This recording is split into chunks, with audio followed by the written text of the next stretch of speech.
Hello dear students, welcome in this YouTube channel. This is a case study based question and this question is taken from class 10, chapter is polynomials. So let's see what is in the question. Application of parabolas, highways, underpasses and overpasses.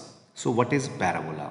So it is the graph that results from a polynomial px is equal to ax square plus bx plus c where a does not equal to 0.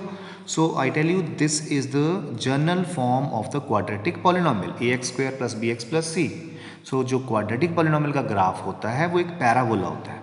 Okay तो quadratic polynomial का graph parabola की shape का होता है और parabola चार types का होता है. There are 4 types of parabolas. Right handed parabola, left handed parabola, upward and downward depending upon the sign of the coefficient of square term. So ये अपवर्ड पैराबोला है, ये डाउनवर्ड, ये राइट हैंडेड, ये left handed. ये parabolas depend करते हैं कि जो एक्स स्क्वायर का कोफिशिएंट है ना ए, इसके साइन पे डिपेंड करते हैं कि ये कौन सा पैराबोला बनेगा.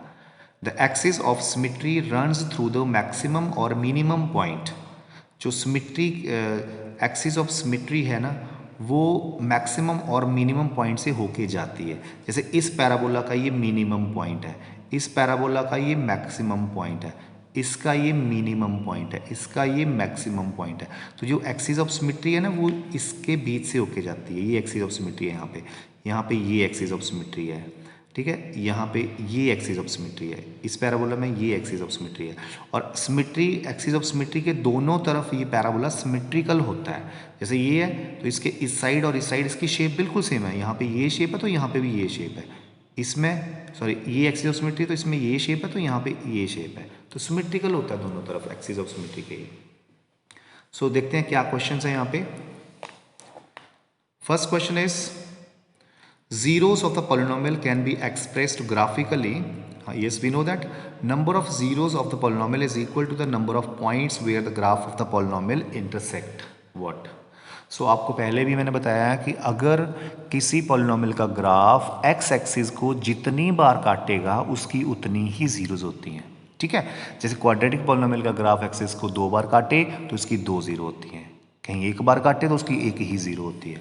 तो एक्स एक्सिस इसका आंसर आएगा. ठीक है. Next question is in a highway overpass is represented by the polynomial px is equal to x square minus 5x plus 4. So then its zeros are. तो इसकी जीरो निकालने के लिए हमें इसको जीरो के बराबर करना है. जीरोज निकालने के लिए हमारे पास वैसे तो 3 वेज होते हैं. Number 1 splitting the middle term, इसको बोलते हैं factorisation method. Number 2 discriminant find करके क्वाड्रेटिक फॉर्मूला लगा के. और नंबर 3 होता है कंप्लीटिंग स्क्वायर मेथड. तो हम यहाँ पे करेंगे फैक्टराइजेशन मेथड. हम -5x को ऐसे ब्रेक करेंगे कि जो 2 फैक्टर आएंगे उनका सम तो -5x ही आए पर उनका प्रोडक्ट जो है आपस में इन दोनों के प्रोडक्ट के बराबर आए, मतलब 4x स्क्वायर के बराबर आए. तो ये स्प्लिटिंग होएगी इसकी -4x माइनस x. अब आप देख सकते हो -4x एंड -x होता है -5x और इनका प्रोडक्ट करें तो +4x स्क्वायर आएगा. नाउ इन दोनों के पास कॉमन क्या है x. What is left here x minus here it is left 4. इन दोनों में कॉमन क्या है, कुछ भी नहीं हो तो एक तो साइन कॉमन है माइनस का और 1 तो कॉमन होता ही है सबके पास. तो 1 -1 is common. So here it is left x. तो minus and plus is minus, so it is 4 left. So अब आप देख सकते हो इन दोनों के पास कॉमन क्या है, तो x माइनस 4 दोनों के पास है. तो इसके पास क्या बचा, अगर x माइनस 4 मैंने कॉमन ले लिया तो x बचा. इसके पास क्या बचा, अगर मैंने x माइनस 4 कॉमन ले लिया -1 बचा. Now you can see product of these two polynomial is 0. So either first one is 0, that is x minus 4 is 0. तो यहाँ से x आ गया 4 आपका. और ये भी 0 हो सकता है तो x minus 1 is 0. So यहाँ से x 1 आ गया उधर जाके. तो 4 and 1 will be its zeros. So इसका आंसर है 4 and 1. ये C option is correct here. So next question is write a polynomial the representation of a highway overpass underpass whose zeros are पहली zero है उसकी 0 and other is -3. ये 2 zeros हैं उस polynomial की, वो पॉलिनोमियल हमें बताना है कौन सा है. तो सबसे पहले हम इन जीरोज का सम निकाल लेंगे, इनको ऐड कर दो तो इनका ऐड क्या होगा -3 ओनली. इनको प्रोडक्ट निकाल लेंगे, इन दोनों का प्रोडक्ट क्या होगा -0 × -3 इज 0, राइट. ओके अब हमारे पास एक फॉर्मूला है पॉलिनोमियल लिखने का x square minus sum into x plus product. ये वाला फॉर्मूला लगा दो आप। So x square minus minus 3x तो प्लस 3 बन जाएगा यहाँ पे, प्लस 0, p इज 0 तो no need to write. So x square plus 3x is the correct answer. So देखते हैं यहाँ पे है भी कि नहीं है। So it is this x square plus 3x। Next is how many zeros are there in this polynomial. So इस पॉलिनोमियल में अगर आप चेक करो तो कितनी जीरोज होंगी इसकी। तो this is a quadratic polynomial और इसकी 2 जीरोज होंगी, है ना। तो देखो डी भी फाइंड आउट कर सकते हैं हम इसका। फर्स्ट ऑफ ऑल इसका डिस्क्रिमिनेंट से करते हैं कि डिस्क्रिमिनेंट हमें बताता है कि इसकी कैसी जीरोज होंगी और कितनी जीरोज होंगी। तो चलो डिस्क्रिमिनेंट निकाल के इसका करते हैं, ठीक है। डी होता है B square minus 4ac, right.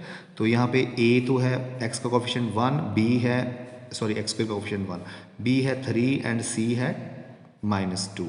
तो भर देते हैं यहाँ पे। d कितना आता है b स्क्वेयर 9 आ गया, minus 4 into a is 1, c is -2। देखते हैं कितना आता है 9 + 8 17, क्योंकि d जो है वो 0 से बड़ा है, ठीक है। So it has 2 real and distinct root. So 2 roots आएंगे इसके। Okay so last is what is the value of this polynomial at x is equal to 0। तो हम क्या करेंगे, x को 0 भर देंगे और इस पॉलिनोमियल की वैल्यू हम फाइंड आउट कर लेंगे। सो देखते हैं कैसे फाइंड आउट करनी है। पॉलिनोमियल मैं लिख रहा हूँ px is equal to x square plus 3x minus 2 x square नहीं सॉरी ये गलत लिख दिया। पॉलिनोमियल है आपका x square minus 2x minus 3। हमें इसकी वैल्यू 0 पे फाइंड करनी है। ओके तो आप एक काम करो, x को 0 भर दो तो 0 square is 0, 2 into 0 is 0, -3। So total answer is -3 here. So -3 is the exact answer. So this way you will solve this case study based question which was on polynomial. Thank you so much.